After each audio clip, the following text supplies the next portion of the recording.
If there was one physical subject, one material subject that we should focus on, in my opinion, it is very clear that the head of the snake is the financial system.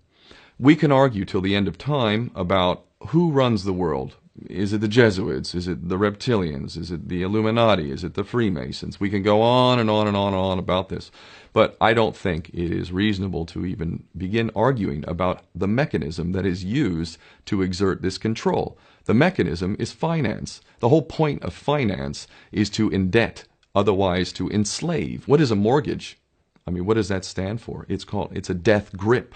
So when you get a mortgage, you have a death grip held over you because you are in debt. You don't even own the house. The bank owns the house that loans you the money to buy the house, unless you're fortunate enough to have all the money to buy it outright. And even then, you can be taxed by the government, and if you fail to keep up with those taxes, the government can then take it from you. The whole system is based on a financial fraud, which effectively takes the power that we have and it gives it to a tiny group of individuals who are running the world through the control of finance. With the infinite supply of money that we have allowed them to take, they have literally an infinite supply of money, and with that money, and from their psychopathic point of view, they have bought everything and everyone who can be bought.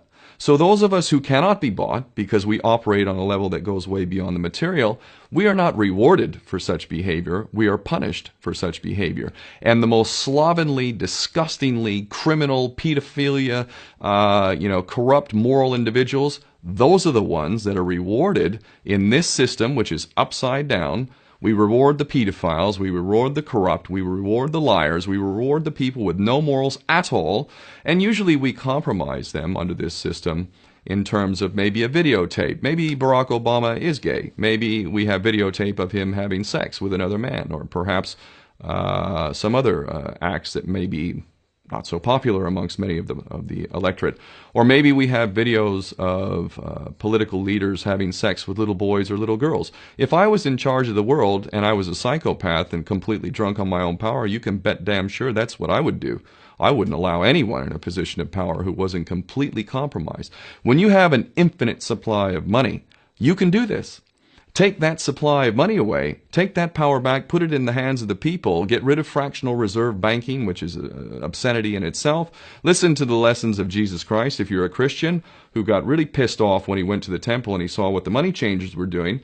Let's take back control of the issuance of money, and not just on a national level. I'm happy to see in Denmark that you have your own currency, you don't have the euro, but on every country's level, they should be issuing their own currency in a transparent, non-usury based way in which it really, truly benefits the people. And in that way, we can literally free ourselves of the banking debt which is drowning us all, and we can stop scrambling for the crumbs from the table of these filthy rich psychopaths and live in a state of abundance just by changing this one thing. And I'm not just talking about abundance for Western nations who have an artificially inflated value with their currencies. We all in the West are guilty of having that reward while the rest of the world is sucking on it.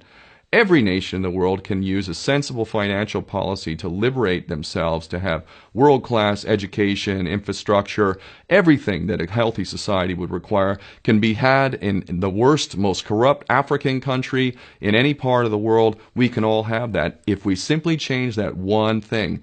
John F. Kennedy did that about 6 months before he was taken out. He issued United States notes as opposed to Federal Reserve notes. I can assure you the powers that be knew the power of that act, and they took him right out. So the bottom line is, if we as people understand this very simple principle, just this one thing, change this one thing, we can solve every other problem you can name. I don't care what the problem is. I can bring it back to the financial system and an infinite supply of money for a bunch of psychopaths who are running the world, as opposed to an abundant supply of money for all of us. So in that sense, I'm very optimistic. This is not rocket science. I am not the smartest guy in the room. We can all understand this. And as soon as we do, we can exercise the same power that we had, but relinquished, and we can have a future for ourselves and our children. There's a lot to be optimistic about, quite frankly.